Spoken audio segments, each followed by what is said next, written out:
Esta historia inicia con una pared cubierta de fotografías y evidencias de todos aquellos que alguna vez fueron castigados por The Punisher, un hombre que ha dedicado su existencia entera a ajusticiar a los malvados. Muchas de las imágenes presentan una letra X tallada sobre los rostros, un símbolo inequívoco de que esos objetivos ya descansan bajo tierra. Para Frank Castle, esto significa que su trabajo ha concluido y por el momento se encuentra desprovisto de un propósito claro que seguir en su violenta cruzada. Segundos después aparece nuestro protagonista, Frank Castle, proyectando esa aura aterradora y la fuerza bruta que lo caracterizan como uno de los antihéroes más icónicos de la franquicia. Frank no cree en la redención ni en la efectividad de enviar criminales a prisión. Su enfoque es considerablemente más drástico. Para él, el único criminal que no representa un peligro es aquel que ha dejado de respirar. Para enfrentar a los seres más sanguinarios de la ciudad, Castle mantiene una disciplina física implacable, entrenando hasta que sus manos sangran y su cuerpo alcanza el límite de su resistencia. No existe mejor motivación para ejercitarse a un nivel casi insano que contemplar esa pared llena de rostros de personas que él mismo eliminó, criminales cuyas propias acciones los condujeron a ese destino final y que él finalmente logró detener.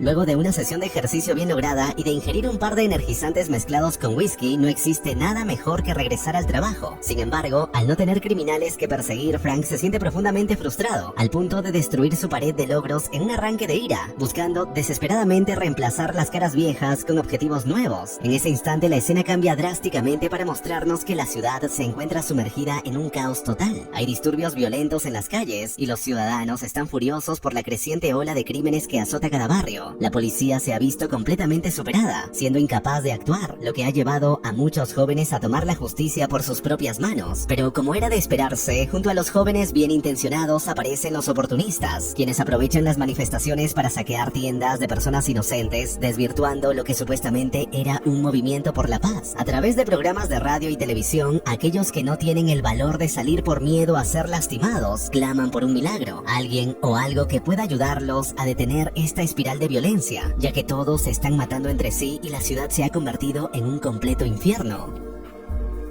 El balance se ha destruido por completo. Las mafias que anteriormente controlaban los barrios y mantenían una paz relativa a cambio de una cuota mensual han entrado en guerra abierta con bandas de diferentes zonas de la ciudad. Esta disputa territorial ha dejado a los ciudadanos inocentes y a los trabajadores atrapados en medio de un fuego cruzado incesante. Esa mañana en particular, acompañamos a un indigente llamado Eddie, quien ha logrado conseguir algo de comida y planea compartirla con su amado perro, Camo. Sin embargo, mientras busca un lugar pacífico donde sentarse para no ser molestado, comienza a ser acosado por un grupo de jóvenes violentos. Estos sujetos lo patearon brutalmente en el rostro mientras él intentaba alimentar a su mascota. Los chicos estaban transmitiendo en vivo sus crueldades, eran despiadados y destruían todo a su paso. Pero lo peor que pudieron hacer fue arrebatarle a Camo. Mientras el líder del grupo trataba al perro con una falsa ternura, sus verdaderas e inquietantes intenciones comenzaban a asomarse. Eddie les suplicó y gritó con todas sus fuerzas que no le hicieran daño a su mejor amigo, pero segundos después,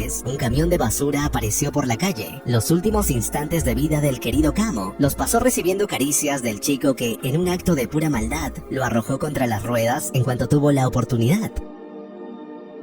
El desgarrador grito de Eddie se pudo escuchar a varias calles de distancia. Su mejor amigo había muerto por 10 segundos de diversión de unos sujetos malvados y completamente desnaturalizados. Para empeorar la situación, los transeúntes que pasaban por el lugar no hicieron nada al respecto, limitándose a alejarse de la escena para no verse afectados por lo ocurrido. La ciudad había decaído hasta convertirse en una selva, un sitio donde cada individuo se preocupaba únicamente por sí mismo, y nadie tenía la decencia de detenerse un segundo a reflexionar sobre sus acciones. En ese momento regresamos con Frank, quien se encuentra sentado solo en medio de una habitación en penumbras, mientras recuerda a todos los compañeros que ya no están a su lado. Nos relata algunos de los traumas que ha acumulado debido a la vida que eligió llevar. Frank repite el mantra de los Marines una y otra vez, atormentado por los fantasmas de sus viejos camaradas. Tras unos segundos de angustia, se talla una letra X sobre el tatuaje que lo identificó durante muchísimos años como un hombre que peleó por su nación, pero que ahora siente que no posee nada más. El fantasma de su amigo Curtis se muestra como el más comprensivo, es el único que no lo atormenta constantemente e intenta preguntarle cómo se siente, ofreciéndole al menos un consejo que podría resultarle útil en su aislamiento.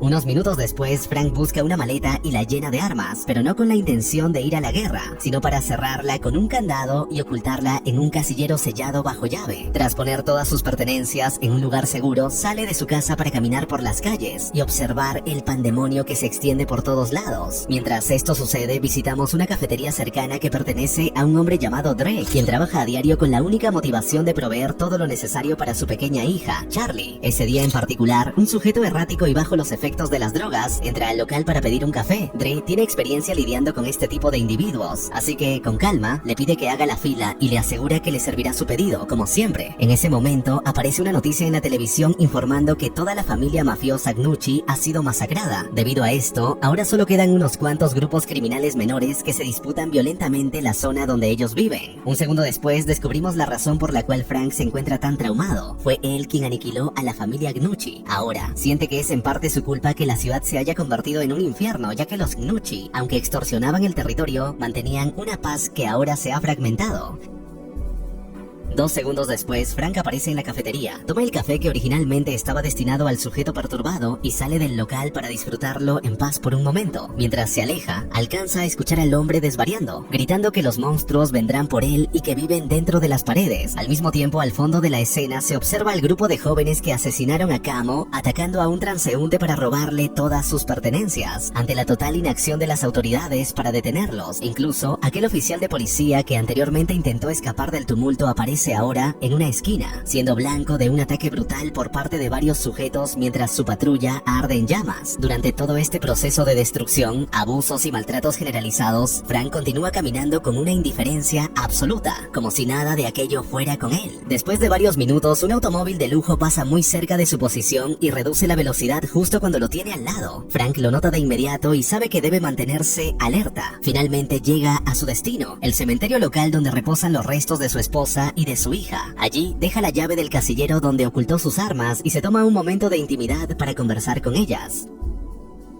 Frank le pregunta a su esposa si ella todavía permanece a su lado o si ya se ha marchado demasiado lejos de su alcance. Aunque le prometió solemnemente que jamás se rendiría y que nunca la dejaría sola, es consciente de que no ha cumplido con su palabra y ese sentimiento de culpa lo consume profundamente. Admite, en medio de su soledad, que está exhausto, que solo desea rendirse para finalmente reunirse con ellas. Entre lágrimas, saca un arma de su bolsillo y la apoya contra su cabeza, decidido a terminar con todo. Con el frío cañón del arma presionando su sien, tiene una visión de su amada hija saludándolo desde las escaleras, uno de los pocos momentos felices que aún puede visualizar con claridad. A esto se suma el recuerdo de su hijo nadando en la piscina, llamándolo para que se una a la diversión familiar. Sin embargo, esos instantes de paz se transforman rápidamente en pesadillas cuando la sangre comienza a brotar de los cuerpos de sus hijos y de su esposa. El recuerdo de la horrible forma en que murieron lo golpea como una avalancha de dolor insoportable. Frank abre los ojos por un instante y la imagen de su hija aparece justo frente a él, haciendo que suelte el arma por la impresión.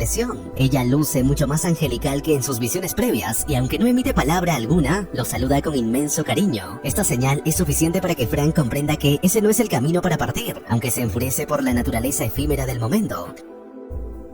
En el camino de regreso a casa, Frank logra divisar una vez más el automóvil de lujo que lo ha estado siguiendo durante todo el trayecto. Mientras atraviesa un callejón solitario, es asaltado por una visión de sí mismo vistiendo el icónico traje de The Punisher. Justo antes de alcanzar el edificio donde reside, una mujer en silla de ruedas se interpone en su camino y lo saluda. Al echar un vistazo a su alrededor, Frank comprende que está completamente rodeado por sujetos en motocicleta. Ha caído, inevitablemente, en una especie de trampa. Esta mujer comienza a narrarle una historia cargada de amargura. Le explica que su familia entera fue erradicada de la faz de la tierra con una crueldad extrema. Le revela que su esposo, Benny, fue la primera víctima. Recuerda que la noche anterior al crimen, él regresó a casa apestando a cigarrillos y al perfume de alguna mujer barata que acababa de conocer. Aunque ella hace mucho tiempo que olvidó el significado de la fidelidad, no puede ignorar que él era su esposo, y su violenta muerte le dolió profundamente. Su hijo Bobby fue el siguiente en la lista. Alguien le rebanó el cuello con un hacha mientras se encontraba con su esposa. Finalmente mataron a su segundo hijo, Eddie, a quien acribillaron con una ametralladora frente a un club nocturno. Por fortuna, sus nietos habían entrado al establecimiento primero y lograron sobrevivir al ataque.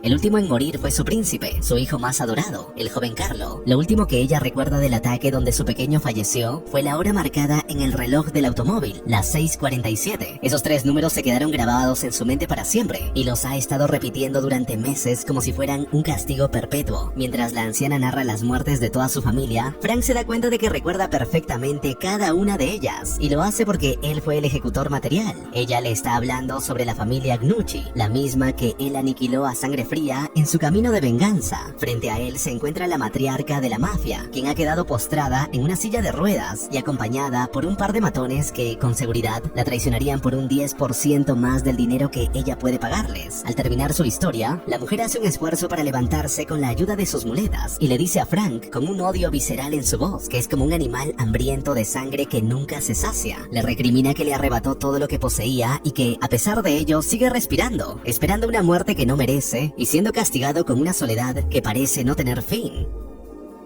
Lo último que recuerda de su amado Carlo es cómo le dijo que la amaba, justo antes de que Frank le aplastara el cráneo con su bota. Pero ahora ha llegado el momento de que ella obtenga su venganza y para ello ha planeado algo sumamente interesante. Esa misma tarde, a las 6:47, se publicará una recompensa por su cabeza y se revelará al mundo entero su ubicación actual. Exactamente a la misma hora en la que ella se despidió de su hijo, Frank tendrá que comenzar a correr por su vida o dejarse matar de la forma más dolorosa posible. Ella quiere dejarle claro que no terminó nada con sus acciones pasadas. Ahora ella se ha convertido en la castigadora y Frank en la presa. La mujer se retira con una sonrisa triunfal, asegurándole que disfrutará mucho de verlo morir. Unos segundos después, Frank, quien había pasado sus días sumido en la apatía, comienza de repente a vigilar cada rincón del edificio, esperando un ataque inminente. Apenas regresa a su departamento, tiene una visión de Karen, quien no deja de gritarle que les ha fallado a todos, a su familia, a sus amigos y a la ciudad. Sin embargo, al notar la fragilidad de Frank, ella le recuerda que aún tiene una misión que cumplir. Su era como The Punisher no ha terminado y lo guía a través de la habitación hasta el cajón donde se encuentran las armas.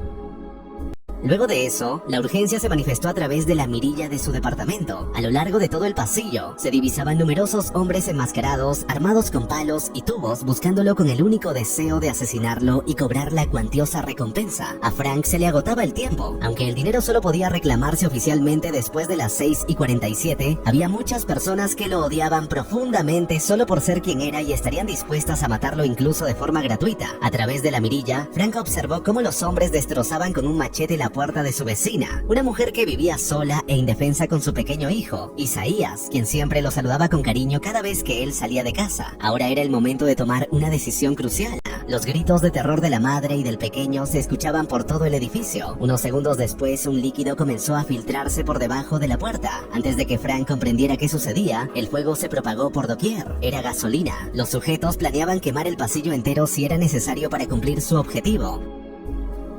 En menos de 2 segundos, los pies de Frank quedaron envueltos en llamas. Era el momento de reaccionar, tirarse al suelo y rodar por su seguridad, o hacer lo que mejor sabe hacer. Al compás de una melodía de música clásica, vemos a Frank salir corriendo y embestir la puerta, destrozándola con la fuerza de sus músculos. Acto seguido, atraviesa el pasillo con un cuchillo en la mano, asesinando a media docena de hombres sin misericordia alguna. Paso a paso, a través del departamento de la madre de Isaías, Frank camina con lentitud y usando el arma blanca, los atraviesa en el pecho, los brazos y el cuello, hasta que no queda ninguno con vida. Apenas se abre una pequeña ventana de oportunidad, Frank le ordena a la familia que corra. En ese preciso instante, aparece un nuevo sujeto armado con un bate de béisbol y lo golpea violentamente en las costillas. Luego le propina un par de impactos más, pero Frank se repone y contraataca, aplastándole el cráneo con un golpe certero y esquivando el hachazo de otro individuo que intentaba sorprenderlo por la espalda. Con la victoria momentánea en sus manos, Frank pensó que el peligro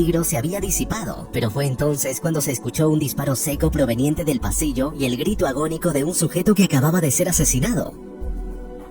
Acto seguido, varios sujetos aparecieron fuertemente armados, y uno de ellos, portando una escopeta, disparó sin cuartel por todo el departamento en un intento desesperado por matar a nuestro protagonista. Usando a uno de los secuaces como escudo humano, Frank no solo logró salvarse, sino que se apoderó de un arma y comenzó un tiroteo a través de la vivienda, utilizando sus vastas habilidades tácticas para ir eliminando a sus enemigos uno a uno. Cuando las balas de la escopeta enemiga se agotaron, él la reemplazó por una recortada que acababa de entrar en escena. Así desató una carnicería por todo todo el lugar, disparando directamente al rostro de sus oponentes sin importar el calibre del arma y finalizando la batalla con la enorme explosión de una granada que no lograron lanzarle con éxito. En ese instante, Frank se tomó un momento para mirar por la ventana y se percató de que todo el edificio estaba siendo asediado. La gente era arrastrada fuera de sus hogares y muchos eran lanzados al vacío desde los balcones. Los mercenarios sabían que Frank residía allí, pero al desconocer el número exacto de su departamento, habían provocado un caos total para forzar su aparición. Antes de que otra persona inocente fuera ejecutada, Frank usó el último cartucho de su escopeta para salvarla, abatiendo al malhechor desde el piso superior antes de arrojarse al nivel inferior para confiscar su arma y emprender un camino de destrucción absoluta para equilibrar la balanza. Uno a uno, los mercenarios que aparecieron frente a él recibieron un disparo certero. Cada bala disparada significaba la liberación de una persona inocente que estaba a punto de sufrir un destino cruel. A los criminales no les importaba matarse entre ellos, con tal de que Frank cayera, ya que, después de todo, solo uno podría cobrar la recompensa y la lealtad es inexistente entre ladrones y asesinos. El mayor inconveniente era la falta de tiempo para recargar las armas. Por ello, cada malhechor que caía debía proveer un arma nueva para reemplazar la anterior. Haciendo uso de un rifle de alto calibre, Frank logró salvar la vida de una joven que estaba a punto de ser arrojada desde el último piso, efectuando un tiro perfecto a la cabeza de un sujeto a gran distancia. Sin embargo, esa distracción casi le cuesta la vida cuando 4 hombres que salían del ascensor lo atacaron por sorpresa. Pese a ello, logró reponerse y continuó eliminando a todo aquel que se interpusiera en su camino. Consciente de que no podría mantener ese ritmo de lucha eternamente, Frank comenzó a descender hacia los pisos inferiores con el firme propósito de alcanzar la calle. No obstante, al llegar a las escaleras, se topó con una emboscada y se vio obligado a gastar una gran cantidad de munición para evitar ser herido por un machete. Allí se dio cuenta de que era imposible llegar a la calle debido a la enorme cantidad de enemigos, por lo que comenzó a ascender una vez más, eliminando a todo aquel que bajaba por las escaleras hasta que finalmente alcanzó la azotea. De inmediato se encargó de romper la cerradura de la puerta y la bloqueó para asegurar que nadie lo interrumpiera durante al menos un par de minutos. El mayor inconveniente de estar en la azotea era que no contaba con una sola entrada. Antes de que Frank pudiera posicionarse estratégicamente, docenas de sujetos subieron por ambos pasillos y las municiones empezaron a resultar insuficientes. Durante una maniobra que resultó fallida, terminó recibiendo un impacto de bala en el hombro y se vio obligado a ocultarse por unos segundos para idear una forma de salir con vida de aquel lugar. Por desgracia, los atacantes continuaron llegando, armados con katanas, hachas y cualquier objeto que pudieron encontrar. Todos estaban ansiosos por ser quienes propinaran el golpe final, pero Frank peleó con valor y logró vencer a cada uno de ellos, utilizando sus propias armas en su contra. El último de los agresores consiguió embestirlo y arrojarlo por el borde de la azotea. Sin embargo, Frank se las arregló para dispararle mientras estaba en el aire, atravesándole el cráneo con un tiro limpio, aunque terminó cayendo sobre una unidad de aire acondicionado y lastimándose seriamente la espalda.